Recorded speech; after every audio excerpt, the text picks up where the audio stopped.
Hello everyone again. This is Edward, back for some more philosophical questions. It's been a little bit of a while now, I guess. Been settling in with my newborn baby daughter, which has certainly led to a whole bunch of sort of philosophical questions of my own that I've been trying to answer. But things are going well, and we've managed to get into a rhythm of dealing with everything. So back to some philosophical questions again. Remember, if you guys have anything that you want to ask me, you can always just let me know. So this time we are talking about immortality. Should you choose to have it? Do you want to have it? And what would it actually mean if you were immortal? So on the face of it, I guess, like this is somewhat attractive, right? Because I think most people don't want to die. So their initial reaction to a question like this is, sure, I would like to live forever, or at least longer than I've been given right now, perhaps, right?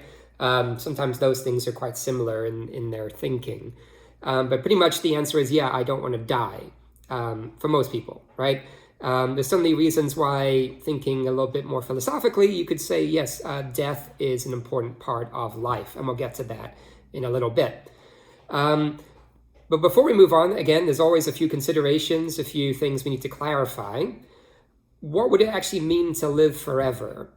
Well, we know from at least the current state of science that the universe is not going to last forever in any real sense. Eventually, it will essentially go through a death, right? Things will continue spreading apart until everything goes cold and dies. Maybe at some point after that, there's kind of a repeat of the Big Bang, but we don't really know. Right? So the universe itself, at least our universe, appears to have a limited lifespan. Of course, we're talking very, very far in the future. So I think we could probably say at least that immortality would be living as long as our universe, right? Which realistically is a huge amount of time, right? In many ways, it's almost like an infinite amount of time, even though there is actually a limit there. Okay. I suppose also we could also think about maybe in the future we have the ability to prevent the death of the universe somehow, so then we can continue it on for an extended period of time, or maybe we can switch from universe to universe, right? This is sort of magical thinking to a certain extent, but we're already thinking of immortality, so it's worth considering. But without having any sort of guarantee at the beginning about being able to build that technology, or that technology is even possible, I think we have to assume that at best or at worst, immortality means living until the death of our own universe. Okay, so then again, like in many of these talks, religion has to get a mention, because religion also talks about immortality, but in a slightly different sense, right? First, you have to die. I guess your body dies, and then your soul or whatever goes to heaven or hell, and you're stuck there forever, right? And you are immortal in that sense. But many questions about this, right? What is heaven? What is hell? What is it that you're going to be doing forever, right? Are you sort of hooked up to a machine or something, right? People say, oh, you're blissful forever, but what does that mean? I mean, it's almost like you've had a lobotomy, right? They've taken out your brain, or sort of destroyed the parts of your brain that can think, and now you are happy only because you don't know where you are anymore. Alternatively, which you often see kind of discussed in some of the mythological stories and things, is that heaven, or wherever we go after we die, is almost like just another version of here, the world. We're just living in a new community on that astral plane somewhere, and there isn't that much difference between sort of here and there, other than that now we are definitely immortal and we're going to stay there forever. So if that's true, then really this gets us back to the basic question that we started with. What do you do if you're immortal, and do you want this? So there are some other variations of immortality that maybe are worth mentioning just briefly, because people say, oh, if you write an amazing book or create a great movie or work of art, then that is some version of immortality. Is it real immortality? I think it's at best a watered down version of it, right? Because you are not there to enjoy it, okay? Simply it's your name or whatever people remember of you continuing to live on. So I think it's not great. And realistically, it doesn't matter who you are. I think eventually you will be forgotten, right? I think there's many, many people who, at the time, people said, we'll never forget that guy. It only took a few generations before no one had any idea who they were. So let's get down to the parameters of if immortality on Earth is possible. So we certainly want to have a number of considerations in place to make sure that this immortality is right for us. Right? There's the famous mythological story of Tithonus, or maybe Tithonus, depending on how you say it. Either way, he was in love with a goddess called Eos, and in the story, he wishes to live forever, but he forgets to ask to remain young as well. So what happens is that he continues to age forever, and this is horrible. Essentially, he has created a hell for himself, and his life is terrible. So we don't want that, right? We definitely don't want that happening to us. But what do we want then? Well, what, again, does immortality mean? Does this mean that nothing can kill you? Does that mean like I am invincible, like I'm a superhero now? Or does it simply mean that I can choose the day of my death, right? But maybe still outside factors can affect me. Those are very, very different, and maybe would really affect your choices in this type of thing, right? Okay, so those are a few considerations to bear in mind as we're thinking about all these things. But then, of course, there's all sorts of other problems that people might say, here's why you should or shouldn't choose immortality. There's a whole bunch of societal issues, which are certainly worth considering. People are always worried about population issues anyway, but if we were all to live forever, then clearly population would increase to a certain extent, right? Although when you think about that, we're already seeing a decline in birth rates now. Partly that may be due to just the cost of living, right? And a few other factors, or just that people don't want children anymore. And it's unclear why immortality would have an impact on that, right? That maybe some people would continue to have babies, but it wouldn't be that many. And so maybe things could sort of balance out over time. And realistically, if we're talking about, very long periods of time, I believe that we can probably find ways to live on other planets. And that opens up a lot more space for our species. And so it seems like overpopulation is not necessarily a problem that we couldn't overcome fairly easily if we wanted. Another related issue, though, is, well, what do we do for money, right? Are we going to have to keep working forever? That doesn't sound great, perhaps. And what would happen to the younger generations, right? If I'm the boss of a company and I'm going to live forever, and all the senior management are the same type of immortal people that I am, how can you ever get promoted in this company? We're never leaving, perhaps, right? Although, again, right, I think this is something that's quite easy to overcome, right? You could have sort of a rotational system that makes people have to quit their jobs after a certain period of time, or maybe that they have to sort of go travel across the universe, or spend time learning, education, those types of things. And I think people probably would want that. Like, it's hard to imagine any job that you would want to stay in forever. And when it comes to money, I think if you were responsibly investing the money that you were making over time, just through the power of compounding, I think you could have enough money to live on no matter what you were doing. Of course, I guess there is the issue of maybe inflation. If everyone is somehow a billionaire in the future, if everyone's a billionaire, in that sense, kind of no one's a billionaire because it doesn't mean anything anymore.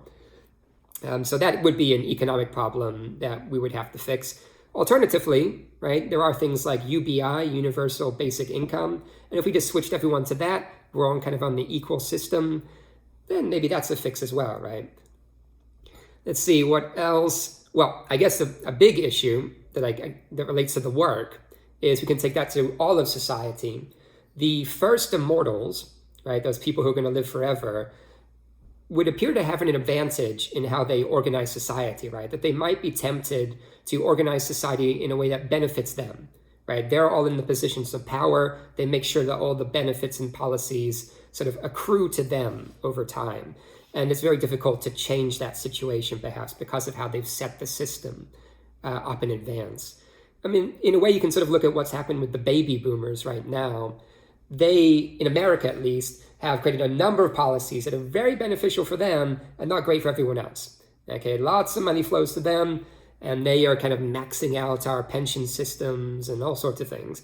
And it's not great for the younger generations. You can imagine that same situation happening, but just sort of multiple times worse if we had this kind of elite group of immortals who were in control of society. So we need some sort of system, just like I mentioned with the work, where maybe people are forced to sort of rotate out. So a new group of people comes in at a set period of time, and then policies can be adjusted accordingly, which seems fair, right? Or alternatively, right? I mean, there's no reason just to keep the democracies we have, right? Perhaps simply through that type of system as well, we can vote people in and out, and we'll have the right people in place for the moment. Okay, and let's see what else to mention with societal problems. No, I think that's good enough for that. There's lots of personal issues I think I would add. Maybe the simplest one would be boredom, right? Is it possible that you would just simply get bored of life? Is it possible that you could have done everything and there's nothing new under the sun that you would want to do or experience? I'm not fully convinced of this. In part, right, as I mentioned, I think interstellar travel, planetary travel would be something that would exist in the future. And I think that would provide a huge amount of new experiences and just new things to learn and see, right? So I think that would be a pretty popular solution to people who are bored of life on Earth, at least. I don't even know that it's true that you could run out of experiences just by itself, right? I mean, certainly there are like books and movies coming out all the time, and you might say, well, a lot of these are similar stories, but we still like them, right? Like we're all aware that the Avengers movies, for example, are based on sort of mythical stories and just the hero story that we see again and again and again. And that doesn't make it any sort of less entertaining for us, knowing that it's based on a similar storyline, right? We like that. There's a reason we like it. And I don't know if we'd necessarily tire of those types of things over time. And certainly there'd be new things coming out anyway. So there's no reason to expect that you would somehow just be tired of reading books in a general sense or tired of seeing movies in a general sense. Why? I mean, I don't understand. If there's new content, then I don't think that would be a problem. Additionally, right, immortality doesn't necessarily mean that our bodies are different in any real sense. I mean, it seems like when we're imagining this, our bodies is just our body, but it has the ability now to live forever. And so it's not going to die. But no one says like you have, amazing intelligence, you have an amazing memory. Nothing like that is different. You're still you. And if that's true, right, I don't think we as humans have the ability to have like thousands of years of memory stored in our heads. We will forget a huge amount, right? So yeah, maybe I have been to all the planets in the solar system 100 times, but if I don't do that for a few thousand years, will I really remember that, right? Or will I then go and see Jupiter and say, wow, Jupiter is so amazing, right? I mean, how am I going to remember all that stuff? And if I can't remember it all, how can I become bored of doing it again and again, right? So I think the sort of natural fading of our memories over time is also a way of preventing us falling into this sort of endless boredom, the feeling of having done everything when we can't even remember everything that we have done. A related thing to the work issue I brought up before is basically, I suppose, the necessity to continue learning over time, right? Continue developing your skills. I think if you were to still play a role in society, which I think most people would want to, you would have to keep your knowledge level up to whatever the sort of general intelligence of society was, right? You can sort of imagine if a caveman tried to live in our society today, he would fail unless he tried to learn a lot of the things that he needed to know. And so I think this is something that everyone would be forced to do no matter what. And I don't think that's necessarily a bad thing, right? I think that's something we need to do in our lives anyway. So that one is not really a negative, right? I think people, if they try to say you would be forced to constantly do this, right, that is not a negative. That's a positive, in my opinion. Another sort of criticism of immortality that people tend to bring up is the fact that people that you care about are going to die, right? But that, again, assumes that these people are, sorry, there's people walking behind me, they're workmen. So not those people. But this tends to assume, first, that the people you care about did not choose to be immortal, right? And there's no guarantee that they didn't choose to be immortal. But let's say, okay, everyone you cared about chose not to be immortal. If that's true, then yes, you would see them die, right? But again, this is not necessarily a bad thing, because it's still, what it means is you had many amazing relationships over that period of time, right? And you were sad when they die. You're sad when they go away. This is what happens in our own lives now, right? You see many, many people that you care about disappear, die, or just move away, and it's sad, right? But that doesn't mean you shouldn't have tried to have those relationships in the first place. So I don't think this is a strong argument against immortality. And realistically, when you think about it, it's also the same argument you could try and use against buying a dog, right? Because for most people, you're going to outlive that dog for sure, right? I've done this like 4 times. I've outlived my dogs 4 times now, and I still want another dog, right? It hasn't somehow changed my feelings about dogs, right? It was sad each time one of those dogs died, but I enjoyed my time with the dog while he was alive. And that principle seems to be the same, really, when you apply it to people, right?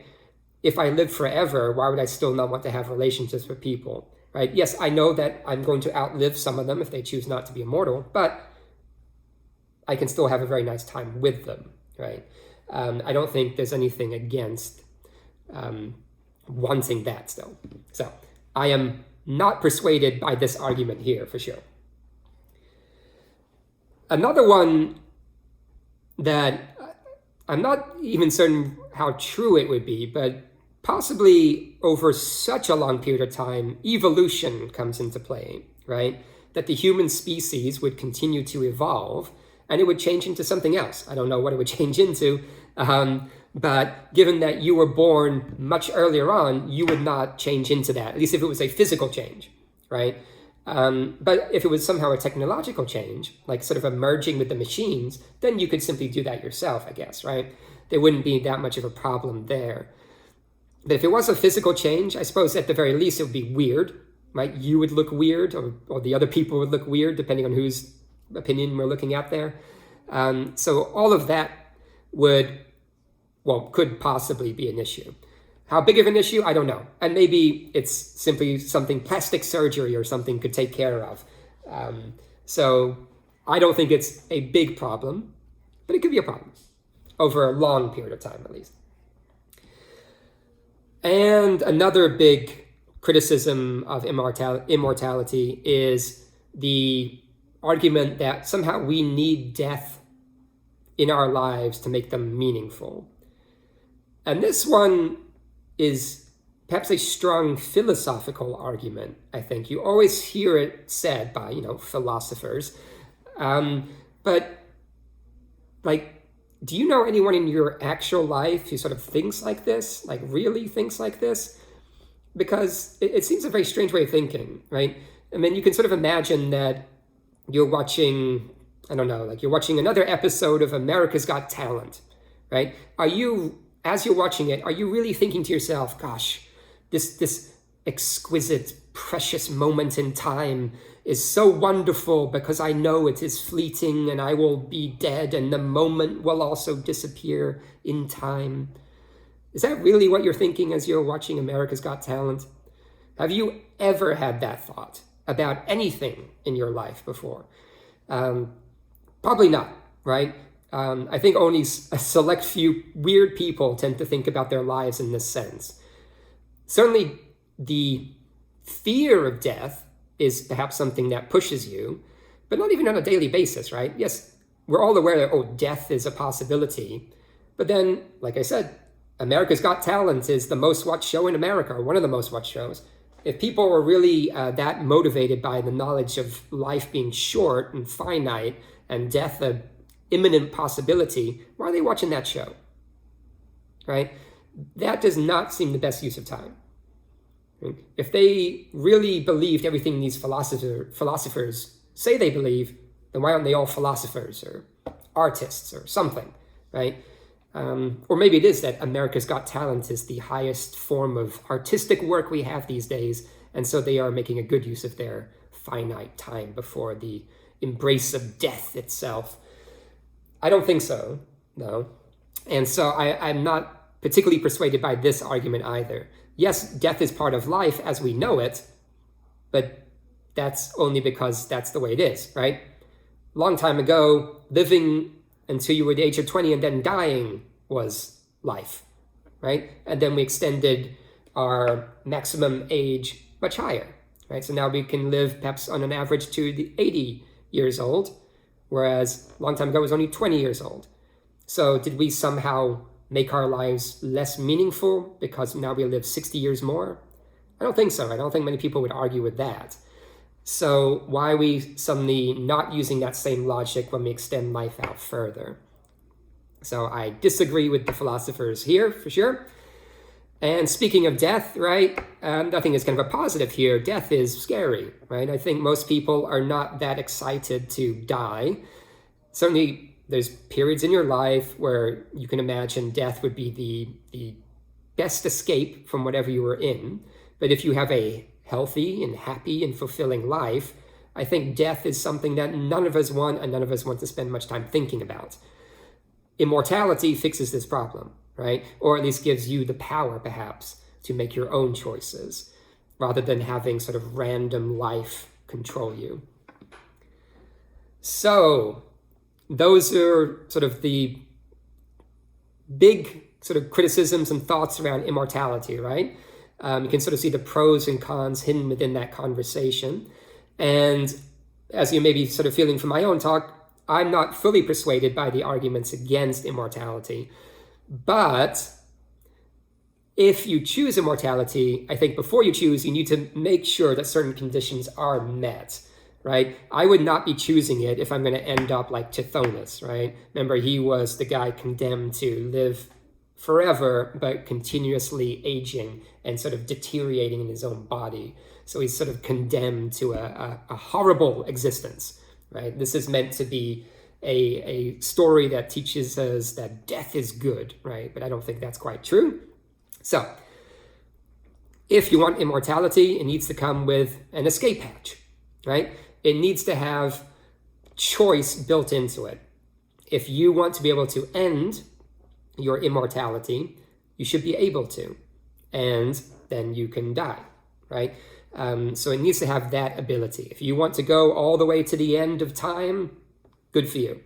If you want to just do a few thousand years, or you try a couple hundred, you say, hey, it's not for me, yeah, then you can get out of it, right? You need to have that ability.